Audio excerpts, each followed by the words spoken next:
Kamar kontrakan itu berdiri di deretan bangunan tua yang saling berhimpitan, seolah takut runtuh sendirian. Ukurannya hanya 3 kali 4 meter, cukup untuk satu kasur tipis, satu lemari reyot, dan sebuah meja kecil yang kakinya sudah tidak seimbang. Namun bagi Alia, kamar itu bukan sekedar ruang tinggal. Ia adalah saksi bisu dari perjuangan, air mata, dan doa-doa yang tak pernah terucap lantang. Atap sengnya bocor di beberapa titik. Ketika hujan turun, air merembes pelan, menetes satu persatu ke lantai, menciptakan genangan kecil yang harus ia lap dengan kain bekas. Dindingnya lembab, catnya mengelupas, meninggalkan noda kehitaman yang berbau apek. Udara di dalam kamar terasa berat, bercampur antara dingin malam dan aroma kayu tua yang lapuk dimakan usia. Lampu bohlam tunggal menggantung di tengah langit-langit, memancarkan cahaya kekuningan yang redup. Kadang-kadang lampu itu berkedip, membuat bayangan di dinding bergerak seperti makhluk hidup. Setiap kedipan selalu membuat Alia terdiam sejenak, khawatir cahaya itu akan padam dan meninggalkannya sendirian dalam gelap. Ia duduk di atas kasur tipis yang langsung bersentuhan dengan lantai semen. Busanya sudah tidak empuk lagi, kainnya kusam, dan pegasnya terasa menusuk punggung setiap kali ia berbaring. Namun Alia jarang mengeluh. Baginya, kasur itu masih lebih baik dibandingkan tidur dengan perut kosong di tempat yang tak pasti. Di tangannya, uang receh berkilau lemah. Ia menuangkannya dari kantong plastik kecil ke telapak tangan, lalu mulai menghitung dengan perlahan. 1 koin, 2 koin, 3 koin. Suaranya beradu, menggema lirih di ruangan sempit itu. Ia menghitung berulang kali, berharap angka akhirnya berubah jika diulang dengan cara berbeda. Namun kenyataan selalu sama, jumlahnya tak pernah cukup. Itu adalah sisa gajinya sebagai penjaga toko, gaji yang ia terima setelah berdiri berjam-jam melayani pelanggan dengan senyum yang sering kali dipaksakan, menahan lelah dan lapar demi mempertahankan pekerjaan. Gaji yang harus dibagi untuk makan, sewa kontrakan, listrik dan ongkos transportasi. Tidak ada ruang untuk kesalahan, apalagi untuk bermimpi terlalu tinggi. Matanya melirik kalender kecil yang tergantung miring di dinding. Tanggal merah sudah ia lingkari, tanggal jatuh tempo pembayaran sewa. Lingkaran itu terlihat seperti luka yang terus menganga. Ia tahu pemilik kontrakan tidak suka menunggu. 1 hari terlambat saja bisa berujung pada tatapan sinis atau teguran tajam. Alia menarik napas panjang, dadanya terasa sesak. Di sudut kamar, sebuah lemari kayu tua berdiri dengan pintu yang tak bisa menutup rapat. Di dalamnya tersimpan beberapa potong pakaian sederhana, buku catatan kuliah lama, dan map berisi berkas pendaftaran kampus yang tak pernah ia lanjutkan. Setiap kali matanya tertuju ke sana, hatinya bergetar. Ia pernah punya mimpi besar, duduk di bangku kuliah, mengenakan alma mater, membanggakan orang tuanya. Namun mimpi itu harus tertunda, lalu perlahan terkubur oleh kenyataan hidup yang terlalu keras. Biaya kuliah terasa seperti gunung yang mustahil didaki dengan penghasilan sekecil itu. Hujan mulai turun di luar. Suaranya memukul atap seng dengan ritme yang pelan namun konsisten, seperti pengingat bahwa waktu terus berjalan, tanpa peduli seberapa lelah seseorang. Angin malam menyelinap lewat celah jendela kecil, membuat tubuh Alia menggigil. Ia memeluk dirinya sendiri, mencoba menghangatkan tubuh yang sudah kelelahan sejak pagi. Kepalanya bersandar ke dinding, dingin dan lembab. Ia menutup mata, membiarkan pikirannya melayang tentang hari-hari yang telah berlalu, tentang perjuangan yang tak pernah selesai, tentang rasa takut akan masa depan yang tak jelas bentuknya. Air mata menggenang di pelupuk mata, tetapi ia menahannya. Menangis terlalu sering membuatnya merasa semakin rapuh. Namun di balik kelelahan itu, ada sesuatu yang tetap menyala. Kecil, hampir padam, tapi keras kepala. Sebuah keyakinan bahwa hidupnya tidak akan selamanya seperti ini, bahwa suatu hari nanti kamar sempit ini hanya akan menjadi cerita masa lalu. Alia membuka mata. Ia menatap koin-koin di tangannya sekali lagi, lalu menggenggamnya erat. Bukan karena nilainya, melainkan karena arti di baliknya. Setiap koin adalah bukti bahwa ia masih bertahan, bahwa ia masih berdiri, meski tertatih. Ia mungkin miskin, Ia mungkin lelah, tapi ia belum kalah. Di kamar sempit berukuran 3 kali 4 meter itu, di bawah atap bocor dan cahaya lampu yang hampir padam, Alia membuat satu janji sederhana pada dirinya sendiri. Apapun yang terjadi, ia akan terus melangkah. Karena selama harapan masih ada, sekecil apapun, hidupnya masih layak diperjuangkan. Malam itu terasa jauh lebih panjang dari biasanya. Seolah waktu sengaja berjalan lebih lambat hanya untuk menguji kesabaran Alia. Jam dinding tua yang tergantung miring di dinding berdetak pelan. Tik, tok, tik, tok. Suara kecil yang justru terasa nyaring di tengah kesunyian kamar. Setiap detiknya seperti mengetuk dadanya, mengingatkan bahwa malam terus berjalan, sementara pikirannya tak menemukan tempat untuk beristirahat. Hujan turun tanpa amarah. Tidak ada suara gemuruh atau petir yang menyambar. Hanya rintik-rintik kecil yang membasahi atap seng, lalu menetes perlahan ke ember penampung air di sudut kamar. Bunyi tetesannya teratur, nyaris menenangkan. Namun, justru membuat Alia semakin tenggelam dalam pikirannya sendiri. Ia duduk bersandar di dinding yang dingin dan lembab. Lututnya ia tekuk. Lengannya melingkari tubuhnya sendiri seolah hanya itu satu-satunya cara agar ia tidak runtuh. Di tangannya, ponsel murah menyala redup. Layarnya retak di satu sisi, cahayanya pucat. Namun malam itu, benda kecil itu menjadi satu-satunya sumber terang di kamar sempitnya, dan mungkin satu-satunya jembatan menuju dunia di luar kesendiriannya. Alia membuka WhatsApp. Jarinya berhenti ketika satu nama muncul di layar. Ibu. Nama itu sederhana, tanpa emoji, tanpa tambahan apapun. Namun rasanya begitu berat. Alia menatapnya lama, terlalu lama, sampai layar ponsel meredup sendiri. Ia menyalakannya kembali, menatap lagi. Dadanya terasa sesak. Sudah berhari-hari bahkan berminggu-minggu, ia ingin menulis. Berkali-kali ia mengetik pesan, lalu menghapusnya. Berkali-kali ia membuka ruang chat itu hanya untuk menutupnya kembali. Ia takut, bukan karena tidak rindu, tapi karena terlalu rindu. Ia takut jika ibunya tahu betapa berat hidupnya di kota ini, sang ibu akan merasa gagal. Takut ibunya menyalahkan diri sendiri karena tak mampu membantu lebih banyak. Padahal Alia tahu ibunya sudah memberikan segalanya, tenaga, doa, dan air mata agar anaknya bisa bertahan sejauh ini. Alia menghela napas panjang. Malam itu dadanya terasa terlalu penuh. Penuh oleh lelah yang tak sempat ia ceritakan pada siapapun, penuh oleh lapar yang sering ia anggap sepele, penuh oleh rasa rindu pada rumah yang semakin jauh setiap harinya. Ia mulai mengetik perlahan. Satu kalimat, lalu berhenti. Kalimat berikutnya menyusur, lebih panjang. Lalu satu lagi. Kata-kata mengalir seperti bendungan yang akhirnya jebol. Ia menulis tentang hari-hari yang terasa berat, tentang berdiri berjam-jam di toko sambil menahan pusing, tentang malam-malam yang dilewati dengan perut setengah kosong, tentang kuliah yang semakin terancam berhenti, tentang rasa takut akan masa depan yang tak jelas bentuknya. Ia menulis tentang rindu, rindu suara ibunya di pagi hari, rindu masakan sederhana di rumah, rindu dipanggil namanya dengan nada lembut yang selalu menenangkan. Air matanya mulai jatuh, satu persatu, membasahi pipinya. Beberapa tetes mengenai layar ponsel, membuat huruf-huruf tampak buram. Alia menyeka mata dengan punggung tangan, menarik napas, lalu membaca ulang pesan panjang yang sudah ia tulis. Dadanya bergetar. Ia merasa terlalu jujur, terlalu rapuh. Ia tidak ingin ibunya membaca semua ini dan menangis sendirian di rumah. Dengan jari gemetar, ia menghapus beberapa kalimat. Menghapus bagian yang terlalu menyedihkan, menghapus kata-kata yang terdengar seperti menyerah. Ia ingin jujur, tapi juga ingin kuat, setidaknya di mata ibunya.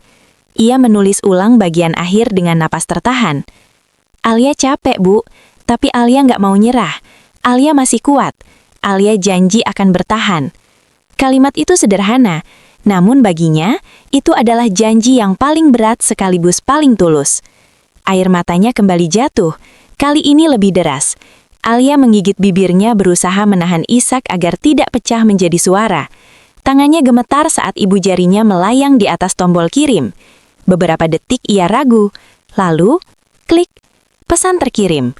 Alia menutup mata, menyandarkan kepala ke dinding, tidak menyadari bahwa dalam kondisi lelah dan emosi yang bercampur, pesan itu telah meleset dari tujuan.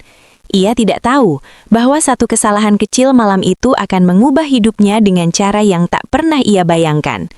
Di kamar sempit itu, di bawah suara hujan yang setia menemani, Alia hanya tahu satu hal. Ia sudah berkata jujur dari hatinya, tanpa tahu kepada siapa kejujuran itu sebenarnya terkirim. Di lantai tertinggi sebuah gedung mewah yang menjulang di tengah kota, Raka Wijaya berdiri diam menghadap jendela kaca setinggi langit-langit. Dari sana, ia bisa melihat lautan cahaya yang berkilauan di bawah. Lampu jalan, gedung pencakar langit, dan kendaraan yang bergerak seperti aliran cahaya tanpa henti. Kota itu tampak hidup, megah, dan penuh kemungkinan. Namun bagi Raka, semua itu hanyalah pemandangan dingin yang tak mampu mengusir rasa kosong di dadanya. Jas mahal yang dikenakannya tergantung rapi di tubuh. Jam tangan berkilau melingkar di pergelangan, dan sepatu kulit mengkilap terletak sempurna di kakinya. Semua adalah simbol kesuksesan yang selama bertahun-tahun ia kejar tanpa henti. Namun di balik semua kemewahan itu, ada kesunyian yang tak pernah benar-benar pergi. Ruangan luas itu terasa hampa, terlalu sunyi untuk seorang pria yang telah memiliki segalanya, kecuali ketenangan. Raka menghembuskan nafas panjang. Hari itu melelahkan. Rapat demi rapat, keputusan demi keputusan. Angka-angka yang terus menuntut perhatian. Semua berjalan sesuai rencana. Seperti biasanya, tidak ada kejutan, tidak ada perasaan, hanya rutinitas yang dingin. Tiba-tiba, ponselnya bergetar di saku jas. Satu getaran singkat, namun cukup untuk menarik perhatiannya. Raka mengeluarkan ponsel dan melirik layar. Sebuah pesan masuk dari nomor tak dikenal. Tidak ada nama, tidak ada foto profil, hanya deretan angka yang asing. Ia hampir saja mengabaikannya. Biasanya pesan seperti itu tak lebih dari salah kirim atau iklan yang tak penting. Namun entah mengapa, malam itu jarinya bergerak sendiri. Ia membuka pesan tersebut tanpa berpikir panjang. Matanya mulai membaca dan berhenti. Bukan karena panjangnya pesan, melainkan karena isinya. Kalimat demi kalimat terasa berbeda dari pesan-pesan lain yang pernah ia terima. Tidak ada permintaan bantuan secara langsung, tidak ada keluhan berlebihan, tidak ada kata-kata yang mencoba memancing simpati. Yang ada hanyalah kejujuran. Ada kelelahan yang disampaikan tanpa drama. Ada rasa lapar yang ditulis tanpa mengiba. Ada ketakutan tentang masa depan yang disimpan rapi di balik kata-kata sederhana. Dan di antara semua itu, ada ketegaran yang sunyi, sebuah tekad untuk bertahan meski dunia terasa berat. Raka membaca ulang pesan itu perlahan, seolah takut melewatkan satu makna pun. Dadanya terasa menghangat dengan cara yang aneh, sebuah rasa yang sudah lama tak ia kenal. Ia melangkah menuju kursi kerja dan duduk perlahan. Tubuhnya bersandar, pandangannya kosong, namun pikirannya penuh. Pesan itu terus terngiang di kepalanya, seperti suara lirih yang menembus dinding tebal kehidupannya. Ingatan lama muncul tanpa diundang. Ia teringat masa mudanya, tahun-tahun yang keras dan penuh ketidakpastian. Saat ia tidur di dalam mobil karena tak punya tempat tinggal. Saat ia bekerja siang dan malam, menahan lapar demi satu kesempatan kecil. Saat dunia terasa kejam dan tak adil, dan tidak ada siapapun yang benar-benar peduli apakah ia akan berhasil atau tenggelam. Ia teringat betapa dinginnya malam-malam itu, betapa beratnya bangun setiap pagi tanpa jaminan apapun, betapa seringnya ia berkata pada dirinya sendiri untuk tidak menyerah, meski sebenarnya ia nyaris kalah. Bedanya, kini ia berada di puncak. Gedung ini miliknya. Kota di bawah sana tunduk pada keputusan-keputusan yang ia buat. Kekayaan dan pengaruh datang bersamaan dengan kesuksesan. Namun gadis yang menulis pesan itu, siapapun dia, masih berjuang di dasar, masih bergulat dengan kenyataan yang sama kerasnya seperti yang dulu pernah ia hadapi. Raka menatap layar ponsel itu sekali lagi. Rasa yang ia rasakan sama. Bukan rasa kasihan, bukan juga rasa iba, melainkan pengakuan diam-diam bahwa di balik perbedaan status dan jarak, ada kesamaan yang tak terbantahkan. Perjuangan untuk bertahan hidup dan harapan kecil yang tak mau padam. Ia mengusap wajahnya pelan, lalu tersenyum tipis. Senyum yang jarang muncul akhir-akhir ini. Untuk pertama kalinya setelah sekian lama, Raka merasa disentuh oleh sesuatu yang nyata. Sesuatu yang tidak bisa dibeli dengan uang, tidak bisa diukur dengan angka, dan tidak bisa diabaikan begitu saja. Ia belum tahu siapa pengirim pesan itu. Ia juga belum tahu mengapa pesan itu mendarat di ponselnya. Namun, satu hal pasti, malam itu, sebuah kesalahan kecil telah membuka pintu menuju kisah yang jauh lebih besar daripada sekedar salah kirim pesan. Dan Raka Wijaya tahu, ia tidak ingin menutup pintu itu. Raka menatap layar ponselnya cukup lama. Ruangan luas itu kembali sunyi, hanya ditemani dengung pendingin udara dan cahaya kota yang memantul di kaca jendela. Jarinya melayang di atas layar, namun tak kunjung mengetik apapun. Untuk pertama kalinya setelah sekian lama, ia merasa ragu. Bukan karena takut salah, melainkan karena ia tak ingin melukai perasaan seseorang yang bahkan belum ia kenal. Ia tahu betul, satu kalimat yang keliru bisa terdengar seperti belas kasihan. Dan belas kasihan adalah hal terakhir yang ingin ia berikan. Ia tak ingin terlihat sok tahu, apalagi seperti orang yang berbicara dari Menara Gading. Gadis itu tidak membutuhkan ceramah. Ia hanya butuh seseorang yang mengakui bahwa perasaannya valid. Raka menarik nafas dalam-dalam. Ia menyingkirkan jasnya, duduk lebih tegak, lalu mulai mengetik. Kata-katanya singkat, jujur, tanpa embel-embel. Tidak ada janji berlebihan. Tidak ada pertanyaan yang menekan. Hanya kalimat sederhana, seperti suara yang ingin ia dengar dulu bertahun-tahun lalu ketika ia berada di titik terendah hidupnya. Ia membaca ulang balasannya sekali lagi, merasa cukup. Lalu ia menekan tombol kirim. Di sisi lain kota, di kamar kontrakan sempit yang hanya diterangi cahaya ponsel, Alia hampir menjatuhkan benda kecil itu ketika notifikasi masuk. Getarannya mengejutkan, seolah memanggilnya kembali ke dunia nyata. Ia menatap layar dengan nafas tertahan. Nomor asing. Jantungnya langsung berdegup kencang, menghantam dadanya tanpa ampun. Saat matanya menyapu baris demi baris pesan balasan itu, wajahnya perlahan memucat. Kesalahan itu akhirnya ia sadari sepenuhnya. Pesan yang seharusnya ia kirim untuk ibunya, pengakuan paling jujur tentang kelelahan dan harapannya, telah terkirim kepada orang yang sama sekali tak ia kenal. Rasa dingin menjalar dari ujung kaki hingga ke kepala. Tangannya bergetar, dadanya terasa sesak, seolah udara di kamar sempit itu tiba-tiba menghilang. Rasa malu dan takut bercampur menjadi satu. Alia segera mengetik permintaan maaf. Panjang, terlalu panjang. Ia menjelaskan dengan terbata-bata, mengaku salah kirim, meminta maaf berulang kali. Namun sebelum sempat mengirimnya, ia menghapusnya. Menulis ulang, menghapus lagi, berkali-kali. Setiap versi terasa salah, terasa memalukan. Ia menunduk, menggigit bibir, menahan air mata yang hampir jatuh. Ia membayangkan kemungkinan terburuk. Pesan itu ditertawakan, diabaikan, atau bahkan dijadikan bahan ejekan. Rasa takut itu menekan dadanya semakin dalam.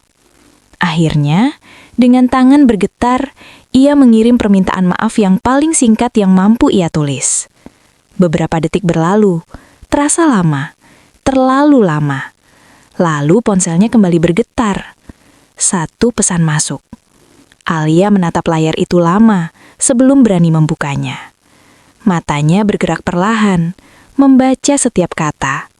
Dan air matanya jatuh deras. Tidak ada kemarahan, tidak ada sindiran, tidak ada pertanyaan yang menghakimi. Hanya kalimat sederhana, hangat, tenang, seolah seseorang meletakkan selimut tipis di pundaknya yang menggigil. Kalimat yang tidak mencoba menyelesaikan masalahnya, tetapi cukup untuk membuatnya merasa tidak sendirian. Isaknya pecah, Namun kali ini bukan karena sedih. Ia menutup mulutnya dengan tangan, bahunya bergetar. Air mata mengalir tanpa ia kendalikan. Malam itu, Alia duduk lama di atas kasur tipis memandangi layar ponselnya yang kini terasa lebih terang dari biasanya.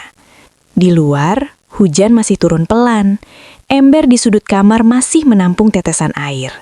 Tidak ada yang berubah fisik. Kamar itu tetap sempit. Hidupnya tetap berat.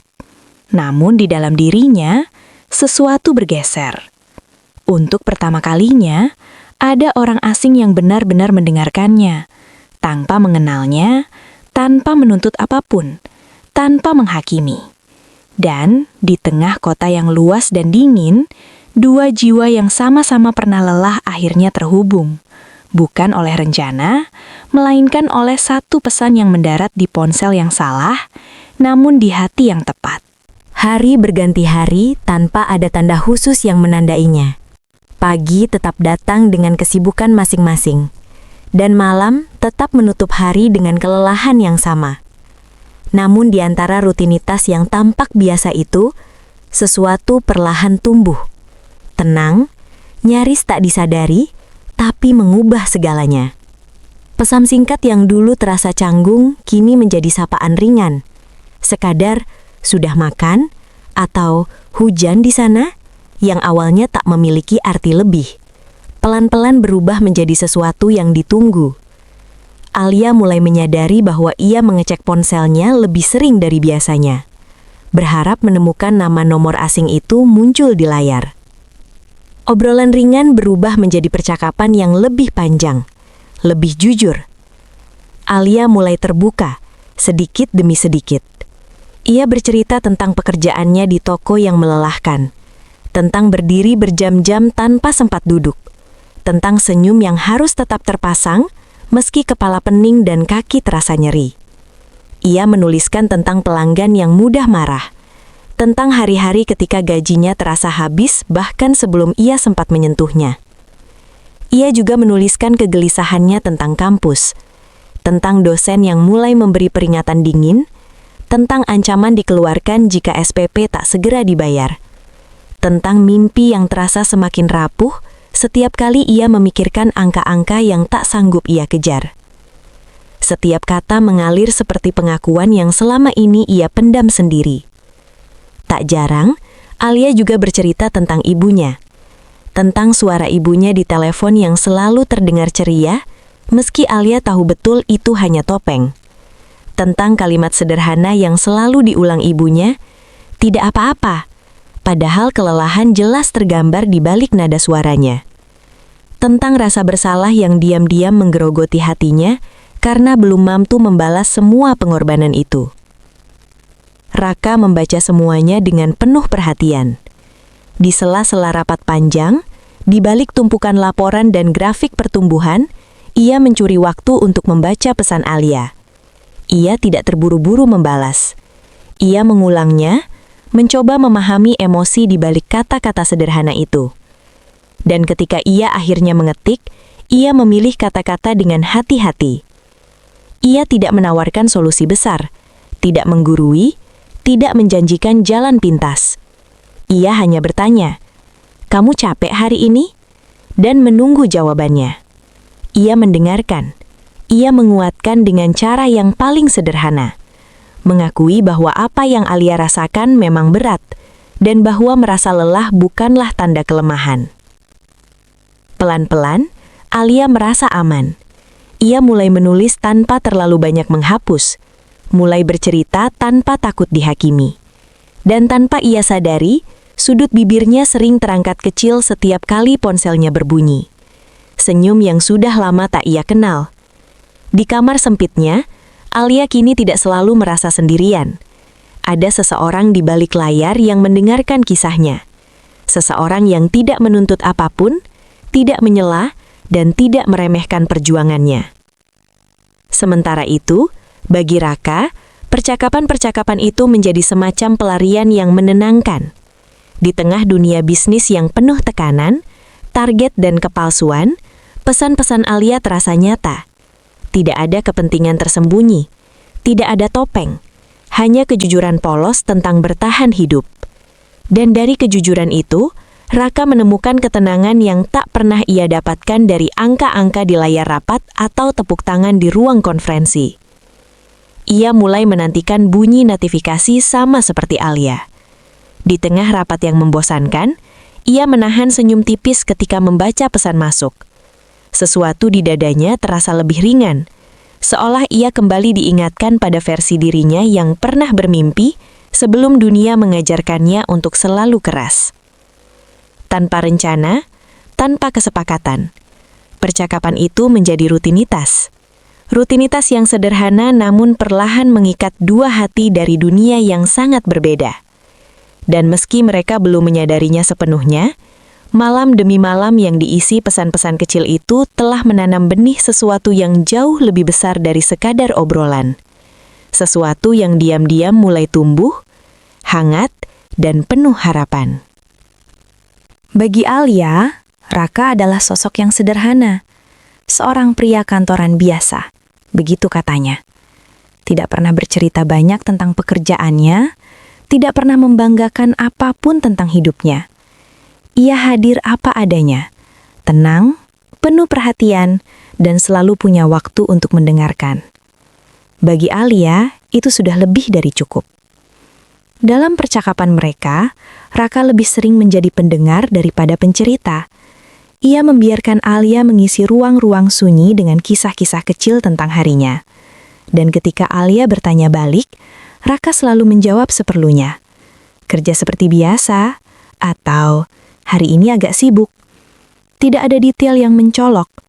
Tidak ada cerita tentang gedung tinggi atau rapat penting.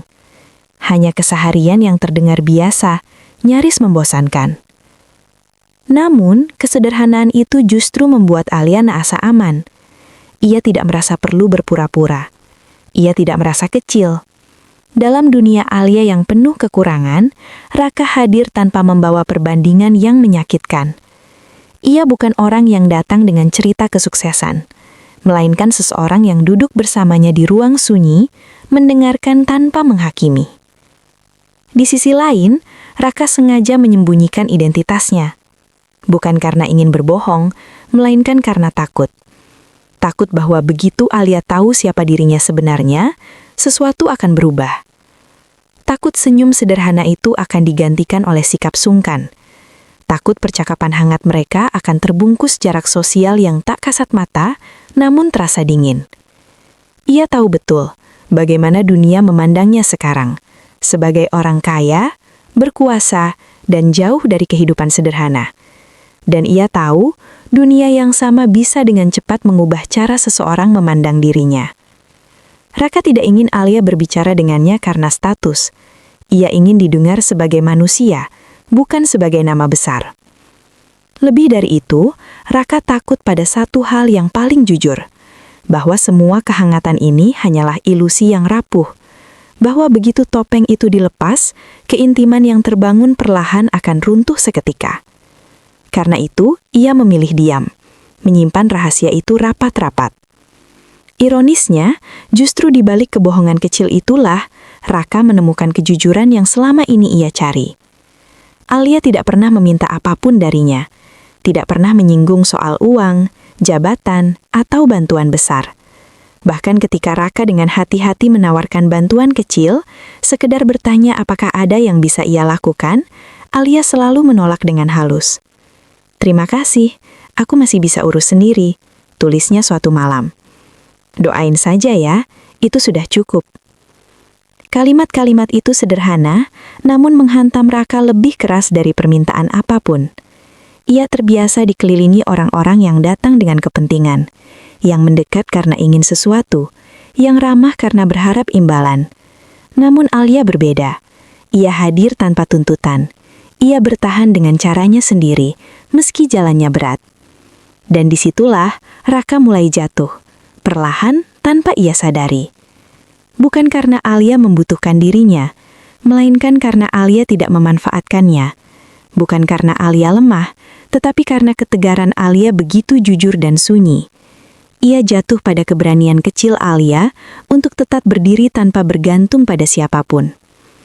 Di malam-malam sepi, Raka sering menatap layar ponselnya lebih lama dari biasanya. Membaca ulang pesan-pesan Alia. Senyum kecil sering muncul tanpa ia sadari. Untuk pertama kalinya, ia tidak merasa sendirian meski berada di tengah segala kemewahan. Namun, di balik senyum itu, ada kegelisahan yang terus tumbuh. Berapa lama ia bisa menyembunyikan kebenaran? Dan apa yang akan terjadi ketika Alia akhirnya tahu? Raka tahu, rahasia itu bukan soal jika terungkap, melainkan kapan. Dan ketika saat itu tiba, ia hanya berharap satu hal. Semoga ketulusan yang telah tumbuh di antara mereka cukup kuat untuk bertahan, bahkan ketika nama besar dan jarak sosial akhirnya berdiri di antara mereka. Takdir selalu datang tanpa aba-aba. Ia tidak mengetuk, tidak meminta izin, dan seringkali muncul di saat seseorang merasa paling tidak siap. Hari itu, Alia berdiri kaku di lobi sebuah perusahaan besar yang selama ini hanya ia lihat dari kejauhan. Gedung itu menjulang tinggi. Dinding kacanya memantulkan cahaya matahari dengan angkuh. Lantai marmernya mengilap, terlalu bersih hingga bayangan dirinya sendiri terlihat jelas. Seorang gadis dengan pakaian sederhana, sepatu yang mulai aus, dan raut wajah gugup yang tak bisa ia sembunyikan. Tangannya berkeringat saat menggenggam map coklat berisi lamaran kerja. Di dalamnya hanya ada berkas sederhana, fotokopi ijazah, surat lamaran yang ia tulis semalam dengan hati berdebar, dan harapan tipis agar hari itu berpihak padanya. Ia tidak datang untuk posisi besar. Ia tidak bermimpi tinggi. Ia hanya melamar sebagai tenaga kebersihan. Bagi Alia, pekerjaan apapun adalah penyelamat. Ia hanya ingin bertahan, ingin tetap hidup, ingin menjaga mimpinya agar tidak sepenuhnya padam. Beberapa orang berlalu lalang dengan pakaian rapi dan langkah cepat. Alia menunduk setiap kali seseorang melewatinya, merasa semakin kecil di tengah dunia yang terasa terlalu megah. Ia nyaris bertanya pada dirinya sendiri, apakah ia salah tempat? Apakah ia pantas berada di sana? Seorang staf memanggil namanya. Alia Putri? Ia mengangguk cepat, lalu berdiri. Kakinya terasa ringan sekaligus berat ketika melangkah menuju lorong panjang yang berujung pada pintu besar bertuliskan ruang direktur utama. Jantungnya berdetak keras, bukan karena ambisi, melainkan karena rasa takut yang tak bisa ia jelaskan. Pintu itu terbuka perlahan. Alia melangkah masuk, dan dunia seakan runtuh dalam 1 detik. Pria yang duduk di balik meja besar itu mengangkat wajahnya, wajah yang terlalu ia kenal. Wajah yang selama ini hanya hadir dalam layar ponsel, lewat kata-kata hangat, lewat pesan sederhana yang menemani malam-malam sepinya. Raka. Napas Alia tercekak, langkahnya terhenti. Tangannya melemas hingga map coklat itu hampir terjatuh. Kepalanya terasa kosong, seperti semua suara di ruangan itu tiba-tiba menghilang. Semua pesan, semua cerita, semua malam panjang yang ia lewati dengan layar ponsel sebagai satu-satunya penguat. Semua runtuh dalam 1 tatapan. Ia merasa bodoh, merasa tertipu, merasa telanjang oleh kejujuran yang selama ini ia berikan tanpa curiga. Dadanya sesak, seolah udara di ruangan itu mendadak habis. Di balik meja, Raka juga membeku. Wajahnya pucat, matanya membesar sejenak sebelum akhirnya ia berdiri perlahan. Gerakannya tertahan, seperti seseorang yang tahu bahwa 1 langkah ke depan bisa mengubah segalanya. Di matanya bercampur rasa bersalah yang dalam dan harap yang nyaris putus asa. Ia tidak menyangka, tidak pernah membayangkan pertemuan itu akan terjadi dengan cara seperti ini. Alia, suaranya keluar pelan, hampir bergetar. Nama itu terdengar asing sekaligus sangat dekat di ruangan formal yang dingin itu.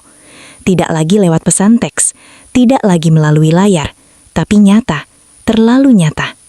Alia menelan ludah, matanya memanas, namun ia memaksa dirinya untuk tetap berdiri tegak. Harga dirinya berperang dengan perasaannya. Ia ingin marah, ingin bertanya, ingin pergi. Namun tubuhnya tak bergerak. Apa ini? Akhirnya ia bertanya lirih, suaranya gemetar. Jadi selama ini, kamu bohong? Raka melangkah keluar dari balik meja, meninggalkan kursi empuk dan simbol kekuasaannya. Ia berdiri di hadapan Alia, bukan sebagai direktur, bukan sebagai orang besar, tapi sebagai pria yang menyimpan ketakutan paling jujur dalam hidupnya. Aku tidak bermaksud menipumu. Aku hanya takut kehilangan caramu melihatku. Kalimat itu sederhana, namun berat. Alia memejamkan mata sejenak. Air mata jatuh tanpa izin. Bukan karena kemewahan di sekelilingnya, bukan karena perbedaan dunia yang kini terbentang jelas di antara mereka, melainkan karena rasa kehilangan kesederhanaan yang selama ini ia percayai. Ia membuka mata kembali, menatap Raka dengan tatapan yang terluka, namun masih menyimpan sisa ketulusan. Aku datang ke sini bukan untuk kamu. Aku hanya ingin bekerja. Raka mengangguk pelan. Dadanya terasa perih. Ia tahu hari itu bukan tentang dirinya. Ini tentang pilihan Alia dan tentang konsekuensi dari rahasia yang ia simpan terlalu lama. Takdir memang datang tanpa aba-aba. Dan pertemuan itu, yang seharusnya menjadi kebetulan sederhana, justru menjadi ujian paling berat bagi dua hati yang telah terlanjur saling menemukan, tanpa tahu siapa sebenarnya yang mereka hadapi. Setelah wawancara berakhir, staf HR pamit dengan sopan dan menutup pintu dari luar. Ruangan itu kembali sunyi, terlalu sunyi. Hanya suara pendingin udara yang berdengung pelan, berulang, seolah mengisi kekosongan yang menggantung di antara mereka. Raka berdiri di dekat jendela, membelakangi Alia. Tangannya mengepal dan terlepas berulang kali, seperti seseorang yang sedang mengumpulkan keberanian. Sementara Alia masih duduk di kursi tamu, tubuhnya kaku, pandangannya tertunduk ke lantai marmer yang mengilap. Lantai yang terasa asing dan dingin di bawah kakinya. Alia, Raka membuka suara, pelan, nyaris ragu. Tunggu sebentar, aku ingin bicara. Alia tidak langsung menjawab, ia hanya mengangguk kecil. Dadanya masih bergemuruh, pikirannya kacau oleh kejutan yang belum sempat ia cerna sepenuhnya. Raka berbalik menghadapnya. Tidak ada lagi ekspresi formal seorang direktur. Yang tersisa hanyalah seorang pria yang memikul rasa bersalah dan ketakutan akan kehilangan. Ia menarik nafas panjang, lalu mulai mengaku tentang pesan yang salah kirim itu, tentang keputusannya untuk menyembunyikan identitas, tentang ketakutannya jika semua kehangatan yang tumbuh akan berubah menjadi jarak dan kepalsuan. Aku tidak ingin kamu berbicara denganku, karena siapa aku? Aku ingin kamu berbicara, karena kamu mau. Setiap kalimat keluar perlahan, seperti luka yang dibuka satu persatu. Tidak ada pembelaan, tidak ada alasan yang dibungkus manis, hanya kejujuran yang telanjang. Alia menunduk lebih dalam. Bahunya mulai bergetar. Air mata jatuh ke pangkuannya tanpa bisa ia cegah. Rasa malu dan sakit bercampur menjadi satu. Ia merasa kecil, terlalu kecil di ruangan sebesar itu. Ia merasa bodoh karena telah membuka hatinya begitu mudah. Ia merasa takut bahwa selama ini ia hanya menjadi objek rasa kasihan seseorang yang berada jauh di atasnya. Jadi, suaranya pecah saat akhirnya ia berbicara. Semua ini cuma karena kamu kasihan. Raka tercekak, dadanya seperti diremas. Ia melangkah mendekat, lalu berhenti, menjaga jarak, menghormati ruang Alia yang rapuh. Tidak, katanya dengan suara bergetar, tegas namun penuh emosi. Kalau aku hanya ingin menolong, aku tak akan sejauh ini. Kata-kata itu mengguncang hati Alia seperti petir di langit yang sunyi. Ia mendongak perlahan, matanya basah, merah, penuh kebingungan. Kalimat itu sederhana, namun maknanya terlalu dalam untuk diabaikan. Raka melanjutkan, suaranya melembut. Aku bisa memberi bantuan tanpa harus mengenalmu, tanpa mendengarkan ceritamu malam demi malam, tanpa menunggumu membalas pesan. Tapi yang kulakukan bukan itu. Ia berhenti sejenak, menelan ludah. Aku jatuh karena caramu bertahan, karena kamu tidak pernah meminta, karena kamu tetap berdiri meski dunia terus menekanmu.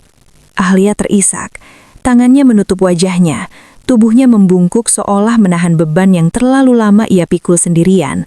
Di balik tangisan itu ada sesuatu yang perlahan retak, bukan dirinya, melainkan tembok ketakutan yang selama ini mengurung hatinya. Untuk pertama kalinya, Alia merasa dipilih.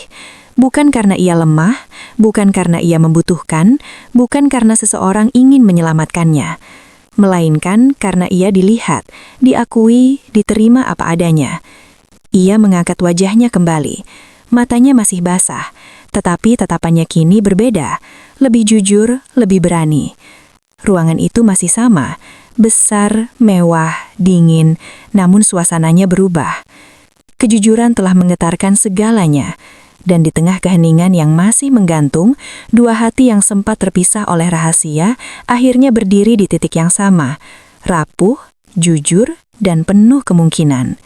Perubahan tidak datang dalam bentuk kejutan besar. Ia hadir pelan, hampir tak terdengar, seperti langkah kaki di pagi hari ketika dunia belum sepenuhnya terjaga. Raka menepati janjinya, tanpa membuat janji itu terdengar seperti hutang budi. Ia membantu Alia dengan cara yang paling terhormat, memberinya pekerjaan yang sesuai dengan kemampuannya, bukan belas kasihan.